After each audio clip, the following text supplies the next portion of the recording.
Yo, what's good? Spare in the building. Thank you for tuning in to another episode of Kueen Talk. If you haven't already, please make sure you hit that subscribe button, like button, and give a comment on this episode. Today's special guest is Kimberly Paige, the musician. Hello, Kimberly. Hello. Thank you for joining me today. Yeah, thank you for having me. Yes. If you want to give the audience a little bit about yourself, please. Well, my name is Kimberly Paige McLaurian. That's my government name. I go by Kimberly Paige for my stage name. I am from Wichita, Kansas. I'm a musician. I'm a mom. I've been singing since I was 4. That's what I do. I'm a full-time musician right now. I've worked with nonprofits. I've worked in the travel industry. Done lots of different things, but music is what I was created to do. And you can sing. She can sing. Thank you very much. I mean, I don't say that often about many people. I appreciate it. Yeah, but I want y'all to feel how I feel when I'm singing, because I love to sing, and I mean that. When I seen you for the first time, I really became like a fan, and I was like, okay, is she doing this by herself? Like, my mind went to like, okay, does she have this? Does she have that? Like. And I like wanted to help in different ways. Like I instantly messaged you. I think soon after I was like, and I just gave you advice to do something. I remember that. I remember that. I'm just like, I was like, you have it. Like, and if you stay down, you for sure will come up. Yeah, I'm trying to right now, and we can talk about this later. I guess in the works of doing a tour next summer. Awesome. Yeah, that's dope. Yeah, just really getting like out there. Do a month tour. You know. Yeah, that'll be really 15, good. Yeah, 15 dates or 15 shows or so, 16 shows. What was the progress to get you to full time though? Like, where did you start singing at 4 years old? I started singing. So, I came out like this. I wasn't taught to sing. I had vocal direction later. Yeah. But I just been singing. So naturally. Yeah. That's I just been able to sing, man. It's crazy. When I was younger, man, I didn't know how to handle that because of how it would make people feel. I didn't know how to take it. Anyway, so I've been singing since I was 4. And I grew up in church, and most of my life singing was singing at church, singing for church type events, singing at Martin Luther King banquets and things like that. Come on, baby. Sing, baby. My first paid gig was when I was 10. Oh, nice. And so June Fawcett, who is a local jazz pianist extraordinaire, she's a teacher and plays at St. Paul African Methodist Episcopal Church, is where I grew up. She was the youth, she was the children's director at church. And so she was like, Kim, I want you to start singing, but you're going to get paid. I was like, paid? What you mean get paid? Nice. So they're going to pay you $80. As a 10-year-old? Child, listen. As a 10-year-old, $80? I was rolling in dough. You hear me? And they had me check. They wrote me a check. That's nice. Had my name on it. And so I was like, I love to sing. So I never in my mind thought about monetizing or it being fruitful in that way. Mm-hmm. That instance changed how I viewed my voice and the worth of it and what people felt the worth was. Yeah. And so it just kind of switched the paradigm on how I viewed my own gift, right? Because it was just church related first. Like, you got a gift, you better sing for God and he'll take it from you. Yeah. You know what I'm saying? Yeah. You scare the shit out of you, make you sing. Which I understand it, and it is very valid. And so once that happened, that changed everything. My sister and I were singing together, and we just started singing. This is at the age of 10. 10. Wow. We just started singing places, and I started singing at churches on Sundays and getting $25, $50, stuff like that. And then when I was 16, there was this place here called The Stage. Okay. It's in the hood on the north side. It was off of 17th, almost 17th and Grove area. And yeah. And so the owner's name was James, and he's a local poet. And he would have open mics there. And so I saw an open mic. I was still in high school. I used to go to Northeast Magnet, so it was like right there. Back in the day before it moved out to Bel Air. And so I went to the stage and I saw this open mic. I was like, oh man, I could do this right here. Because I could play piano. Okay. And okay, that's dope. I was still too scared though. Okay. I didn't actually go and perform there until I was out of high school. Oh. So I still during that time, 16 to, I was cutting up. I was kicking and having parties, cutting up. Man, we ain't even gonna talk. That's too much to talk about. I'm gonna keep it positive. But when I graduated high school and I moved back to Wichita, because I was living in Kansas City with my dad, Kansas City, Missouri. I moved back here, and I got a Casio keyboard from Sam's Club. Because it was like $70, and that's all I had, man. Yeah. And I got a keyboard, and I just started working out. My grandparents I lived with my grandparents. They had an upright piano in the house, and I was on it every single day. Nice. As soon as I got up, I was on the piano, like every single day. When I wasn't going to college, I wasn't in class, I was on that piano. But I needed something to take with me if I was going to perform at the stage. Yeah. And so I learned a couple of Carl Thomas songs, and I learned Closer I Get to You by Donny Hathaway and Roberta Flack. That's really all I could do by myself. And so I started doing that, and I can't remember actually who saw me sing there, but somebody saw me sing and was like, you should have a band. This is silly. Oh, Willie Wachter. Willie Wachter. Willie Wachter is the saxophone player here. Okay. And he was like, Kim, you got to come sing for my band. So I started singing for his band. And that just kind of catapulted it. That's from there. Awesome. So I've been singing in bands. I'm 41. So I've been singing in bands since I was 18.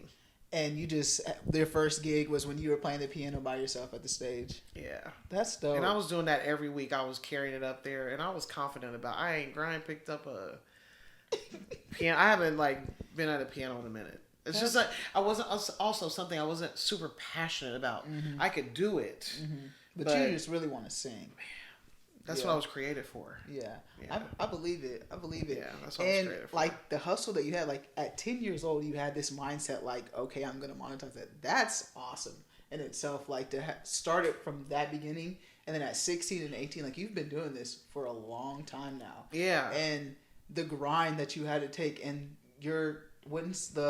this has been recent that you just became full-time, right? Yeah, because I wanted to. Okay. But this could have been a thing for you if you wanted to. Yeah. And I have been a full-time musician before. So I got divorced 3 years ago. And I have to accredit my mother and my grandfather, my dad's father, to why I got this hustle like this. My mom was raising us by herself with no help. Mm-hmm. And we didn't know that. We didn't feel that. Mm-hmm. You know what I'm saying? We weren't aware that she was struggling. Yeah. Because she was hustling, man. She was doing everything she could to keep things comforting. Mm-hmm. Even though I know she was struggling, you know what I'm saying? My grandfather just had a silver tongue, man, and anybody just did what he said. And I am who I am because of him in that way. So, and he was a very much monetized his talent. He was a Renaissance man for sure. Very, very, yeah. Anyway, when I got divorced 3 years ago, my ex-husband and I had a band. Okay. And for 10 years, we did that. When we first got together, we just started doing music straight up. We started doing duo stuff first, and then we started doing a band. We were gigging everywhere. I was working at Royal Caribbean out south. Okay. And I had a major surgery, and I just couldn't sit in those chairs anymore. It was really uncomfortable. And I was having some anxiety at work too. And so I was like, God, please make it available for me to stop doing this so I can do music full time. Day after I was verbally expressing that, the pastor then at St. Paul AME Church called me and was like, I'll pay you $600 a week to be minister of music. Nice. I said, nigga, I'm there. Get out of here. I would like to put in my 2 weeks notice. I'm not joking. Yeah. Because we were already gigging like crazy. Yeah. So I'm doing church, and then my husband also joined, so he was getting paid to do that also. Yeah. So yeah, it was a no-brainer. Now, was I prepared to be a minister of music? Absolutely not. Yeah. Had I ever done it before? No. but you can't tell me I can't. Yeah. I'm gonna figure it out. So I started watching videos. I started paying attention to, when I was singing at this other church, paying attention to the choir rehearsals, and reading some books about how to be a praise and worship leader. And so I just was like, you know what? This is all great information. I needed this, but I'm just gonna sing and like do what I do. I know how to teach choir parts. I know how to direct a choir. So it was cool. It was a good experience. Do I like to do that? Not particularly. Not directing a choir. I love to sing. Yeah. So like now I'm on a praise team at Saint Mark United Methodist Church. Okay. I'm one of the praise team leaders there. And I enjoy that more because I don't have to teach all the time. Right. But yeah, so I've been a full-time musician a couple of times. Yes. That's dope yeah. though. And when you say full-time, like, is it the gigs that you just like go up and then have you been like covering songs and stuff like that? Or, yeah, and I do originals too. Okay. And when I say full-time musician, I mean that I am only doing music to, live out here. Mm-hmm. I don't have a quote unquote square job. If that, and I hate to say it like that because it's not I am doing music full time. It is what is creating my abundance currently. That's awesome. And you mentioned that you're the leader of a praise and worship team. Do they know about like your sexuality and stuff? Yeah, they might, and I don't care if they do or not. Okay. Let's talk about that. Let's talk about it. I have never ever come out because I just do what I want to do. Oh, okay. And either you accept me for who I am or you don't, and it's cool. I don't want people in my energy. That don't want to be there. I want to be around my kind, whoever that is. Mm-hmm. Like, I'm black, so I got a group of people, but I want my kind amongst my people. Yeah. Does that make sense? It does. That's why I created Kueen Talk. Yeah. So it doesn't have to be straight, gay, queer, trans, whatever. Yeah. Black, white, like, okay. If you fool with me, I fool with you, man. Yeah. If you don't, that's cool. Thank you for removing yourself from my energy. Because I don't want you there if you don't want to be there. Yeah. And vice versa. If I don't like you and I don't want to be in your energy, I'm not going to be around you, man. Yeah. So I've never just come out and said I'm gay or I'm bi, which I just figured out recently that I am. Okay, that you're bi?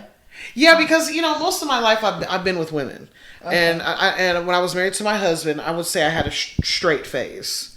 Okay, but I can't. I've never heard that before. I don't know if I can say that because there are aspects of men, their energy that I enjoy. Being in a relationship is hard. It don't matter who is with. Yeah. It don't matter. That's for sure. It does not matter. So if you want to venture, that's cool. Yeah. But don't venture out because you're looking for an escape or some. You gonna mess up. You will mess up. I'm telling you. You have to be. It has to be about what you need. Mm-hmm. So for me, I need reciprocation and consideration. I don't care who it's with, from a 2-year-old or a 90-year-old, romantically or platonic. It doesn't matter. Mm-hmm. I need those things, and so I respect people and who they are. I would never judge anybody based on what they do in their life because it's not my business. Yeah, right. And so I love myself, and I'm happy within myself enough to be able to water my own self. I don't need outside validation. I'm very confident.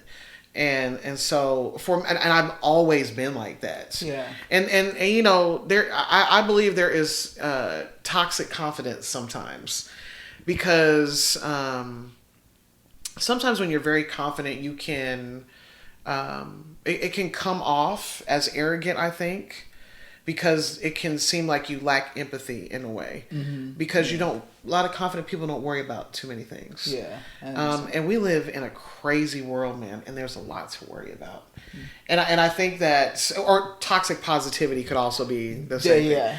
And so I have to watch myself that way. I have to be very mindful of that because I'm a pretty positive person. I still struggle from time to time. I had a breakup a year some time ago that took me into hermit mode, and I haven't been in that place in a long time. But I needed to go there. Okay, that's because good. who I am was there, and I needed that introspection. I needed to not eat so I could go deeper. I mean, I wasn't eating. It was a struggle for a minute, but I'm so grateful that I got to have that experience because it's still shaping me. Yeah. What I will not accept in relationships, what I'm willing to be flexible on, and what I am on some absolute hell nah shit. So in that relationship, did you ever bring them to like the church or around your family or anything like that? Yes, I did, and I won't go into too much detail about it. But it was not for and I can't take. I was not able to be there emotionally either, so we both were creating an emotionally unsafe space for each other in a lot of ways. Okay. And the truth is, we love to be around each other, and we worked well together, and we worked in a lot of ways, but it just wasn't what it was supposed to be. What about any previous relationship that you had with female? Have you had previous relationships? I have, yeah. And have you brought them like to church or to your family or anything like that? Yeah, sometimes I'm private, man, because everybody can't. You know how people talk about picking your battles? Mm-hmm. If it's not bringing me peace, I'm not fooling with it. Yeah, I understand that. I will separate myself from my family to go enjoy someone and their company in a peaceful place. Okay. Where they can be themselves and I can be myself. Not trying to hide them or... but sometimes family they be talking too much. and I can't handle disrespect. So they talk too much as in they don't make it comfortable for you and your partner then? Well, it's not that they hadn't, but just... I grew up in a very Christian household. Okay. And sometimes people just are judgmental, and I don't want to deal with that shit, man. Mm-hmm. I don't, but in previous, yes, I did bring them around. It wasn't as much as I hung out with them privately, but I'm not hiding people. I'm not that type of person. Yeah. But I will create a peaceful environment for myself and separate myself so I can enjoy myself. Yeah. You know what I'm saying? Yeah. So self-care is important to me. Yeah. What I'm hearing though is like you're not fully comfortable with your family and being like open 100%. Even though you said like I am comfortable, I do, but it doesn't seem like you're fully comfortable to bring that aspect or that part of your life to your family, whether it's for like the energy aspect of it or what, because they bring that negative energy, but they aren't fully accepting and bring you positive energy when you have that. I am comfortable though. Okay. Because that's who they are. I can't do anything about that. I can't control that. There's nothing I can do to change them. Mm-hmm. And I don't pour into adults that are rigid and can't change their mind. I pour into children if I have to, because they they're moldable and they can receive understanding. Yeah. Man, my mama is who she is, man. Okay. I wouldn't dare change her or attempt to in her 70s. That's not cool. Yeah. My dad, man, it's a waste of time. It's like in the Bible they talk about casting pearls to swine. I would not. Would you throw a bag of diamonds in the shit? Absolutely not. I'm just not going to do it. Yeah. I will water and nurture something else somewhere else. Yeah. So I am very comfortable being myself. You just accept what it is. Yeah, because their uncomfortability is their problem, not mine. I don't internalize people's hang-ups.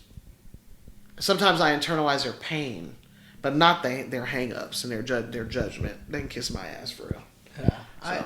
So, fun fact, you were the first person to sign up for Kueen Talk. Really? On the guest form. Okay. And when you signed up, I was like, oh. Oh.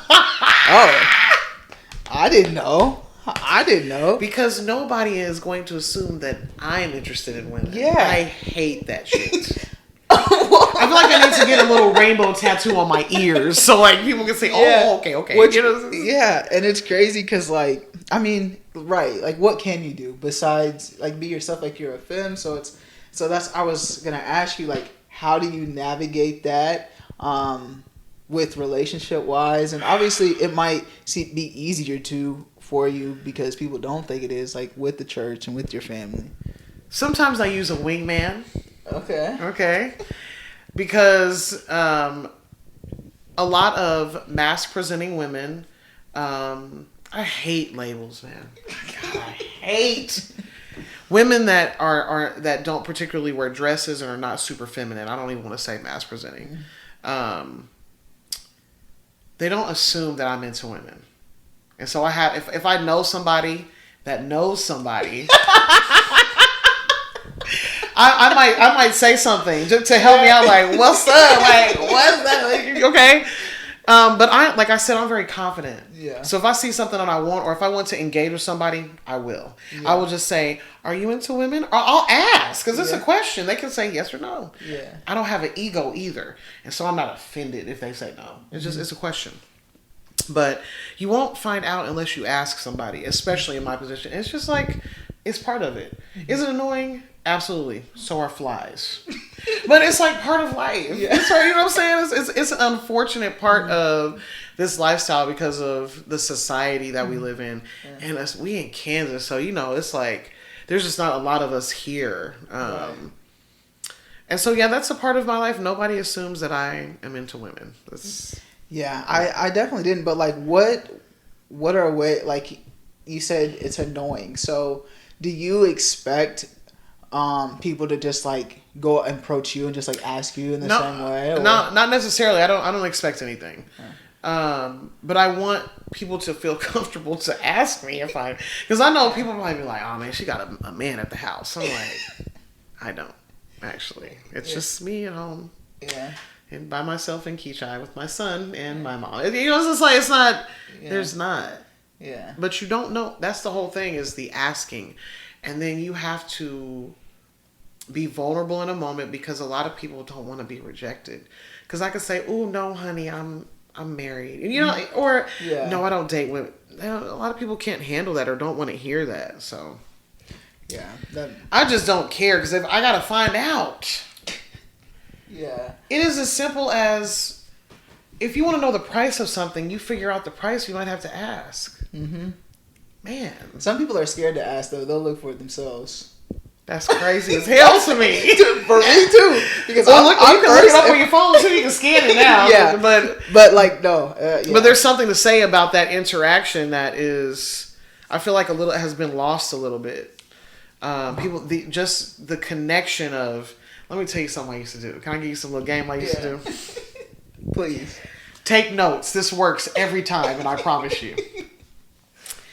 If I wanted to talk to somebody at the store, like if I saw a cute guy in an aisle, I would act like I was looking for things in the spaghetti. I would go to the spaghetti aisle, okay?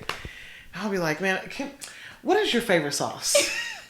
And he might say, this. Now, I've only done this once or twice, and it didn't quite go like this, but I used to tell people this all the time.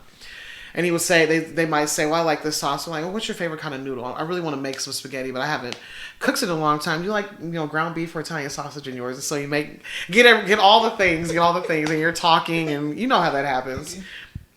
And then I would say, what are you doing tonight? I'm not doing anything. Can I cook you dinner? That's bold. It is bold, but that type of confidence and just having that type of conversation, wow. Yeah. He could have said, man, I'm not busy. I'm busy tonight, but I would love for you to cook me dinner. Yeah. What is your name and number? Yeah. And this, I'm just saying that to say, like, you don't have to do that. You don't have to deliberately go in public and like fake that you're cooking. But the idea of connecting with somebody and it working. Mm-hmm. Because I think we go into connections thinking rejection. But damn. Yeah. The whole thing about manifestation and creating what you want is believing and knowing you already got that shit. It's in the bag. Yeah. So it's like, that goes for the gas you're going to put in your car tomorrow, what you want to eat for dinner, and that chick or that dude you want to holler at. Or the next step in your career, whatever. It's all about your thinking, man. That's why I was saying prosperity is a state of mind. If you are always in a place of abundance and prosperity, and you are believing and knowing that what you want, you already got it, you ain't got to go get it. It's there. Yeah, I think people are so consumed with like what they want and not what they have. So just like when you start becoming more grateful of the things that you do have versus what you don't, it does make it a lot easier. I know I have a lot of goals. And what are some of those? Tell me. For one, this is gonna be a production like Kueen Talk. Like you're here at the very beginning stage of Kueen Talk, but we're gonna get out the house. Yeah, we're gonna get a studio. Into a studio. It's in the. Yeah, it's already a man. There's gonna be a full production team. Absolutely. I'm gonna have assistants on hand. Like a lot of help. Right now, this is a 1-person show. So like, eventually, this is gonna be the greatest thing ever. So, I believe that. I think it's great already. Yeah. Thank you so much. Like really this is like the very beginning though. But yes, that's just one thing. But I think I have to appreciate this now. Like you said, right now is great. So just appreciating that I have the ability, I have the home to do what I can right now. Yeah. With what I have. So yeah. I think it's great. I appreciate it. Shout out to you for even having this platform for people to be able to express themselves freely. I feel emotionally safe here. Good. And that's dope. That's very dope. Yeah, that's the goal. Yeah. It's good vibes. Very good vibes. Good. Yeah. Really cool. Thank you. So we were talking about how like you were on the praise and worship team. I've recently, like it was a few months ago, I seen you in a play, the Take Me to Church play, and just by Sydney Reese. Yeah. So just to give you guys like a little background, it's like based. I want actually you say because you were in the play. What was your idea of the play? Like, what was the play about?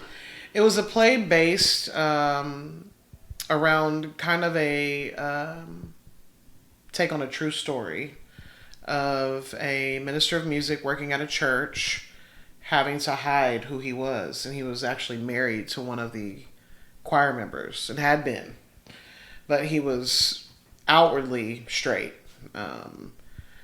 Some of the parishioners found out that he was gay and were threatening to, expose him. And so it was drama based around that. I mean, it's so much deeper than that. Yeah.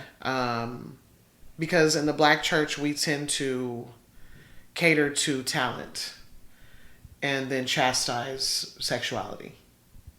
So it's like evangelizing and harming at the same time. And that don't work. That don't go together. Yeah. You cannot evangelize and attack. That's not how evangelism works. And so I encourage anybody to go to Wanderer Speaks United to see. I'm not sure if there's anything on the website. WandererSpeaksUnited.org. Can I say that on here? Yeah. Okay. For sure. Plug Sydney. Yeah. That's her website for her nonprofit, and it has a link to Black Ink Theater Company, which is her theater production stuff. So anyway, it's a great play. I didn't have a big part, and I was in it because she made me do it. No, I'm teasing. I would do anything for her because she's extremely talented and really a very bright and light in that vein. It's really dope. It was a great play, very controversial. There was some racism and gunfire. Yeah, and it was crazy. Yeah. There's a lot of emotions around just talking about.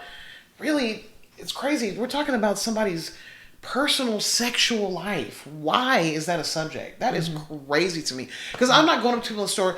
Who do you have sex with? That's crazy. Yeah, it's none of your business. If I choose to share that with you, you know what I mean? Yeah. The play, like it was. Yeah, how'd you feel about it? I loved it. Like being, like you said, like the Black church is how it can feel like when you enter. I've recently had a situation going into a church, so it was still there, and I have navigated that. Like I'm still a believer. Like I have faith. I pray, and I go to church online. Well, my grandma insists like I go to church with her. I used to all the time, but since just like coming out and just like what they tell you in the church, I'm just like, man, I'm not. I don't want to go there, but my grandma insisted like it's gonna be okay, and I went there and it wasn't okay. Like, oh man, it was very uncomfortable, but I stood my ground.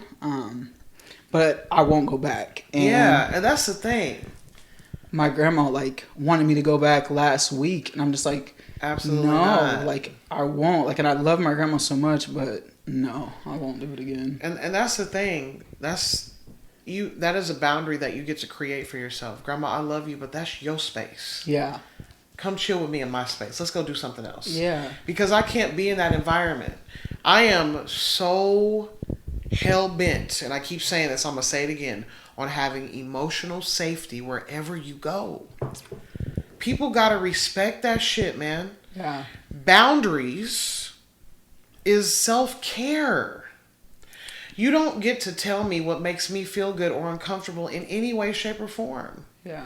And I'm unapologetic about that, man. Mm-hmm. So kudos to you for like. I almost caved in. Like I was like. I know it's tough, man, because man, this is some real shit in black households. Yeah. Your elders and they are held on pedestals as they should be. Mm-hmm. But you not gonna make me feel like shit. Yeah. Absolutely not. It's not cool because I would never do that to you. Right. Yeah. Would you take her to a game? We're going to take her to Jay's Lounge. Go get a drink. Yeah, no, yeah. That would be awful. Yeah. She'd be like, yeah. I know you didn't bring me up here. You done lost your damn mind. Yeah. And then, like, her defense was, he's not going to talk about that today. Like, he's not going to talk about that anymore. But little did I know, like, that was his 5th week talking about that. Like, when I showed up, my grandma was like, he's been talking about that. She didn't expect him to say anything that week. Of course not. But I'm like, I don't want to attempt that again. Like, and it's even awkward around him. Like, it's my grandma's pastor, but like, it's awkward. And there's, I feel like everything in life is a catch-22. I really do, because as valid as you feel about that, he's valid in his beliefs. Mm-hmm. He can preach about it if he wants to. It's his church. It's his church. You don't have to go though. Right. So it's like everything. It's like, what do you want to do? Yeah. Am I going to sacrifice how my body is rejecting this experience just to spend time with my granny? Mm. No. Yeah. No, because we can spend time longer somewhere else. Yeah. Let's go to Vegas. Something. Yeah. Yeah. So I feel that. That's tough, man. Yeah, but no, I love the play just because of just like how relatable it really was just to my life and just like how I was feeling in the moment. But I just navigate that relationship differently on my own now without going to a church in person. I would love to go to a church like in person and be accepting and really do that, but we'll see if it occurs. Yeah, and in that play, there's a part where Sydney writes about the church being a place of refuge, where people can go for comfort and for food, for shelter. And what an awful experience to feel like a prisoner in a place where you are using the gifts you've been given and being chastised about who you are. That's an awful experience. Yeah. Because you're torn. I want to sing, man, or I want to play in this place. Mm-hmm. But I have to listen to this man talk about me every Sunday. Yeah. And my husband in the choir. Man. What is that? What does that energy take into their home? You know what I'm saying? Yeah. Man, those are things that nobody thinks about that when they're being judgmental. They're only thinking about what they don't understand, because that's what most judgment is just a lack of understanding. And sometimes judgment is just people being assholes because they don't like something, which is fine. Yeah. You mentioned your ex-husband a few times. Does he know, like, or did he know, like, about your sexuality, like, before you guys? Yeah, I was dating a woman when we first got together, so. Yeah. Okay. I've never hidden anything. It's Yeah. like In the past, like we've had conversations about like men sexualizing that. Do you feel like that was your experience? Like when you told your ex-husband like he sexualized it, or he was just like of course mature about it? Okay. No. Just we would only hope. I am sexualized anyway because I'm a female singer, and it's just a part of that is a battle I'm fighting all the time. I had a gig 3 weeks ago, and a man came right up to me and grabbed my thigh while I was singing. Oh gosh, what did the facility like? I stopped them. I let the band didn't actually stop playing. I said, I know you did not just touch my damn leg on the mic. I went off on him on the mic. You don't get to just touch me or any woman in this room because you think you can. So that lets me know that he's done that before. Right. You know what I'm saying? But I am sexualized anyway. And so when men find out that I also, with women, they're like, that's you. I'm like, God, you really do? Yeah. Do you feel like you'll hide that in the future because of that, or do you feel like you'll continue? I'm never gonna. Yeah. Control yourself. Damn. Yeah, for sure. Because it's not like I'm in relationships with women that are gay and we're not together. We're just homies. Mm-hmm. And every woman that messes with women doesn't want to be with every woman they see. Yeah. We just don't want to have sex all the time. I don't know why people think that. It's just crazy to me. That is crazy to me. Yeah, anyway. How do you feel like when you're in a relationship with with like say you're dating a woman, do you mind her having friends with like other femme women or masculine women? Like are you okay with that, or do you feel do you like platonic relationships within your relationships? Does that make sense? What do you mean? Hold up. What you mean? So like say like you're dating a masculine woman, okay, and they have a lot of femme friends. Are you like jealous of that? Are you like okay with that? Would you rather them have boundaries with those friends? Like I think there is an amount of respect you should have in a relationship anyway. Mm-hmm. You should discuss those things before you enter into the relationship, so both of you are on the same page. Yeah. If I'm with somebody, I'm with you, and everybody gonna know. Yeah. Because I am beholden to you. I'm not gonna, entertain people in my DMs, flirt. I don't entertain that. Yeah. Because for me, it's disrespectful. Mm-hmm. I expect the same. Yeah. And if I'm going into a relationship, we talking about that immediately. Because if you can't do that, I'm not fooling with you. Mm-hmm. I am unapologetically with my partner or whoever I'm with. Yeah. I'm proud to be in that space with them, and so I asked you that too because you have a lot of recognition here in this town. Like you're very so like being with you like someone. It's tough, man. Everybody can't handle it, man. Because I get a lot of attention. Mm-hmm. I know somebody everywhere I go. Yeah. I mean that. I already know. It is crazy. I mean, it doesn't matter what side of town. It don't. And this is the truth. Recently, like I've gone out of town a couple places close, and somebody's like, "Did I see you at Morris?" I'm like, "Dang, that is crazy." So it happens to me a lot. Outside of that, my families are very prominent here. Both of my dad's parents and my mom's parents, okay. And so they know me because of them too. But it's tough to be It's tough to be in a relationship with me because of that. I think sometimes you got to be real confident. Yeah. Man, yeah. So, but you navigate that by showing your person how committed you are. Oh yes, I am. I am very reassuring. I'm very much a lover. I'm a Taurus, and so I am. Oh. Yeah, I'm with you, and you gonna know it, and everybody's gonna know. You're gonna feel that I'm into you. But yeah. I hope I answered your question. Yeah, no, you're good. So, that was her spill because you're single, right? I am single. Okay. Single AF. Yeah. So, Yeah. what we've learned: A single. don't be scared to approach you. If you see Kimberly in the spaghetti aisle, just make sure you use her pickup line. If you see me, come talk to me, man. Even it don't have to be nothing. I'm the coolest, most laid back chick you'll ever meet, man. I'm really chill. Yeah. I like to sing and I enjoy the pleasures of life like everybody else. Yeah. Do you have like a YouTube channel like that? Okay, so I had a blog called Soul of Beauty Blog. I started it because I went natural. I big chop. This is like 2011, okay, 2010, something like that. That's right in the YouTube era. Like that was a good right time at the to jump in. Right. And I am a hustler by nature. Yeah, okay. And what I mean by that is just I know how to monetize my talents and my abilities. Mm-hmm. And that's just I'm just that kind of person. You know what I'm saying? I feel it. So I was like, okay, so I went natural.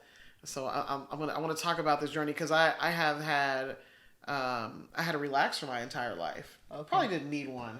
Yeah, that actually. Yeah. Okay. Had a relaxer and it was burning my scalp. And so I was like, okay, this is so stupid. I started growing my relaxer out and I could see this curly hair. I was like, oh, dang, I got curly hair. Okay. So anyway, I just started blogging and talking about that journey. Which, I mean, that a lot of people can relate to. I mean, I had a relaxer on my hair for a while and realized, too, it was burning my scalp and my hair. It's the process. It's the process. Right. It is processing your scalp and burning it. Right. It's terrible. So I was like, nobody in this area is talking about natural hair online. Nobody. So I capitalized on that.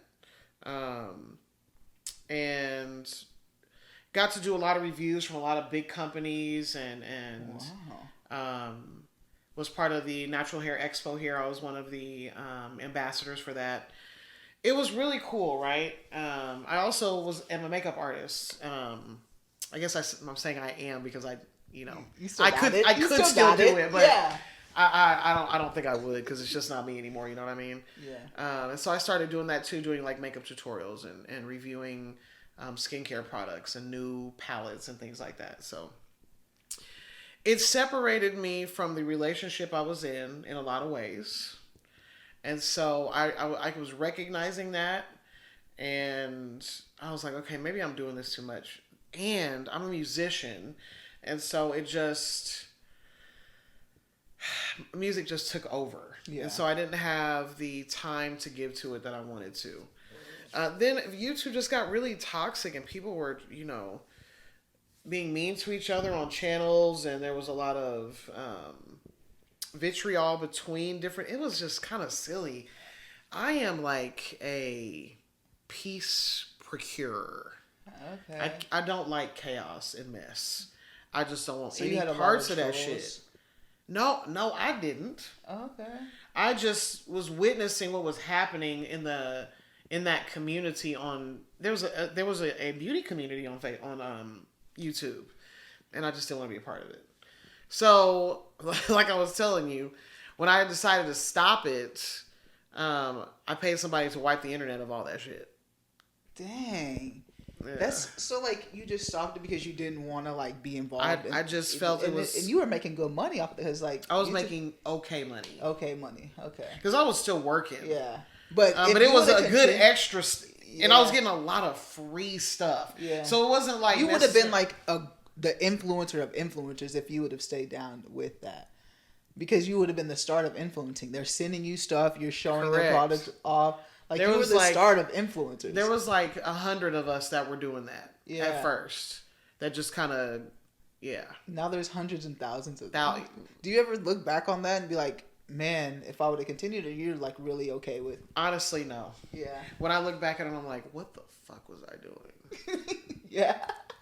So because I was totally in my soul not into that. Okay. I'm saying I'm a very much of an energy person. Everything is energy. Mm-hmm. I am also, I rely very heavily on my intuition. Okay. And at that period, I was not. And it was obvious. I didn't feel good about myself. I was depressed, and I wasn't really doing what I wanted to do, which was music full time. Yeah. So was it cool? Did I learn a lot from it? Could I monetize that aspect of myself? And absolutely. Yeah. It's one of those things like doing what you love versus the money though. Like if you really aren't into it and you're not happy, there's no need to foresee it any longer. So I feel like that's what it is. Prosperity is a state of mind. Yeah. It has nothing to do with what's in your pocket or in your house. Yeah. That's 100%. Period. Yeah. And so, you know, I am the type of person that like, I don't know how I'm going to get this done, but it's going to happen. Yeah. Period. Period. Yeah. I don't know how, but I promise you it's going to happen. You know what I mean? Yeah. Yeah. Is there anything else that you wanted to say that's a part of your story though? The only thing I wanted to, and I haven't very much because I don't want to mention his name just for his safety, but my son changed my life, and I would be remiss not to talk about him. Okay, I was going to bring it up, but I just he and I didn't want to mention his name just for his safety. But I have, I'm gonna be, this is kind of TMI. I have one ovary left in my body. I have polycystic ovarian syndrome. I was told at 14 I would never be able to conceive. So I went from 14 to 36 thinking I would never have a baby. And I had him during COVID. Oh. And he changed my life. Yeah. He made me see, and that it might be a lot of pressure for him. I don't know if I'll ever tell him this. He made me realize my value and worth. Because I had removed it from myself because I did not know if I was going to be able to have kids. And so I didn't feel womanly, you know. Okay. But anyway, I wanted to just make sure I said something about him. He really is why I am who I am right now. So yeah, anyway. Being a womanly person does not mean that you have to have a kid though. By period. Right. It doesn't. Yeah. And I thought that. That's what I'm saying. Yeah. And did you have your child with your ex-husband? I did. Okay. Yeah. And it was a miracle. We went to the doctor because I hadn't had my cycle. And she said, well, let's do a sonogram. I was like, oh, okay.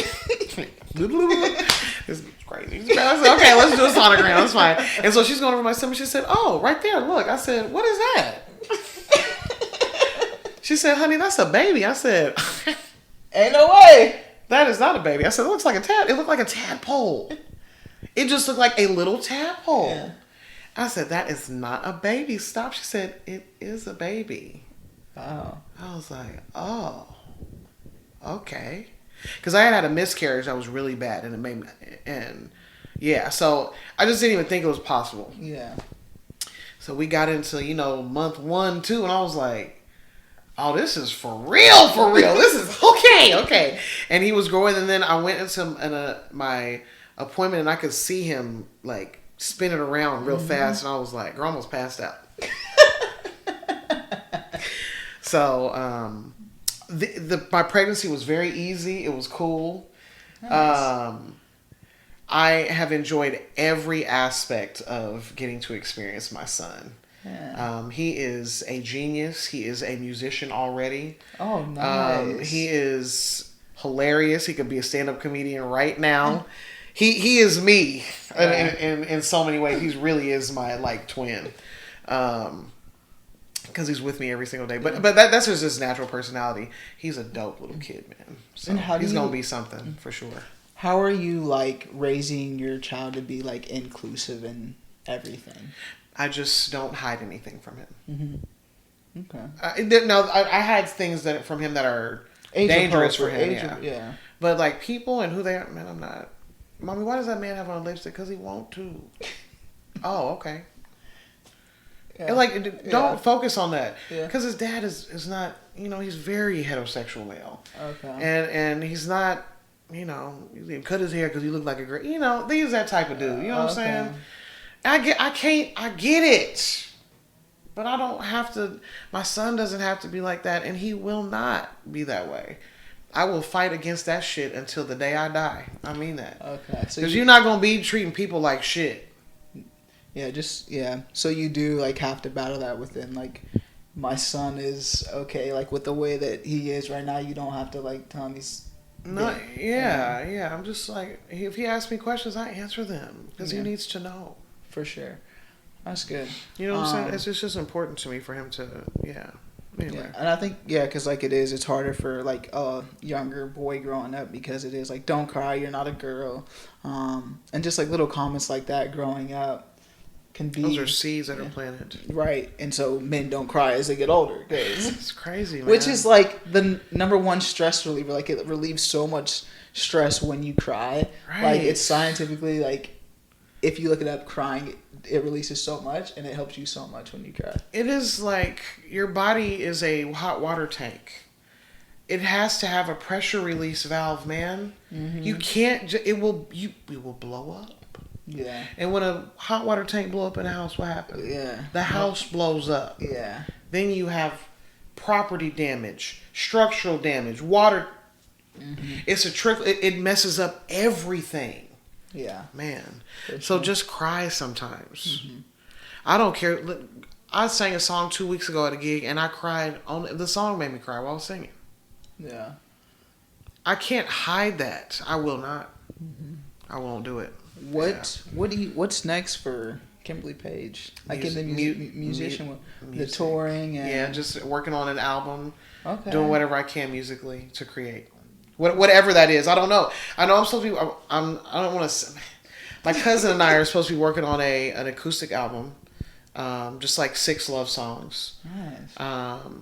Get it out there. Yeah, we're gonna do it. Get it Yeah, out there. it is about. I'm gigging so much, man. I don't have a lot of time. I'm gigging like crazy. That's good. But I'm getting ready to I'm putting a huge New Year's Eve party together. Okay. And so I'm gonna make sure you get y'all. Where's get to, I haven't. We're working just at the very beginning. But it's gonna be a big deal, and it's gonna like basically.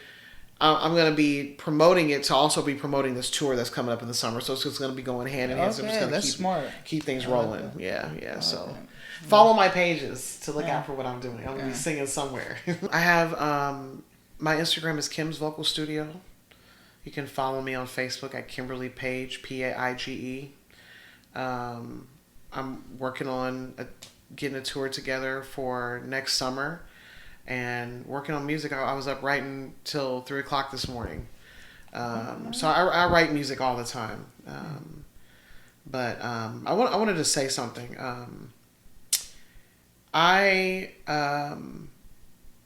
People always ask me how I give back when I do interviews like this. And I used to have a hard time answering that because I don't necessarily physically give tangible money to things, or I'm not volunteering or donating anything in the community.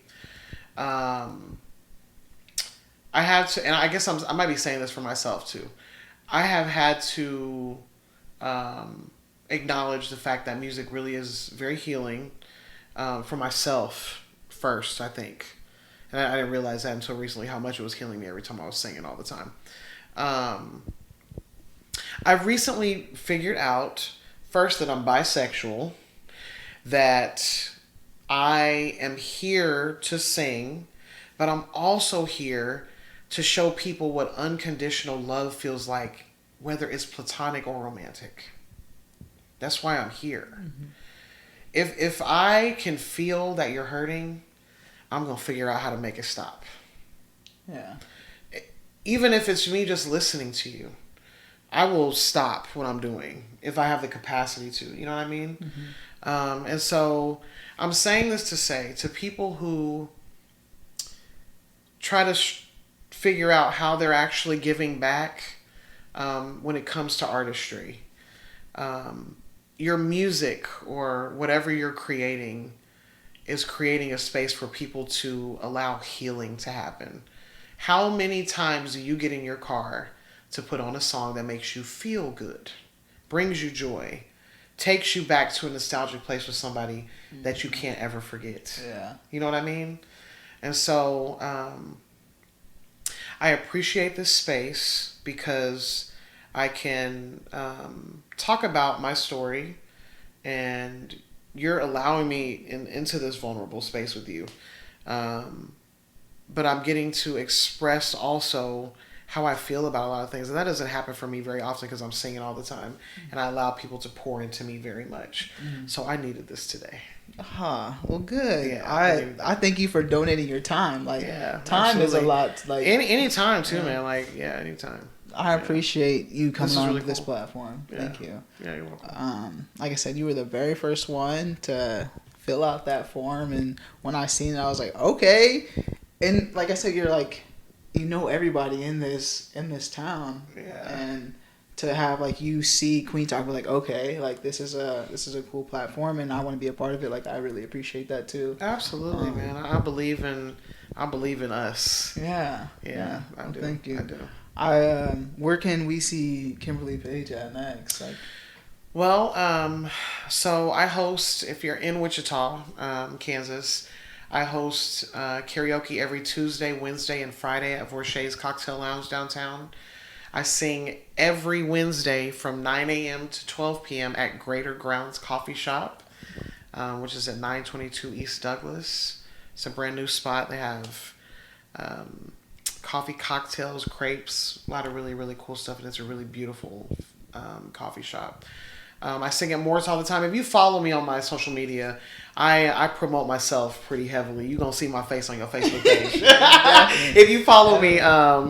Again, you can follow me at Kimberly Paige, Paige, on Facebook, and at Kim's Vocal Studio on Instagram. what would you like to leave the audience with today? Start your day with gratitude, and everything else will work out after that. It doesn't matter. Start with gratitude every day. If you are waking up in the morning and you get the opportunity to feel rain, sun, pain, you're alive. It is great to be alive, but it is best to live. Yeah.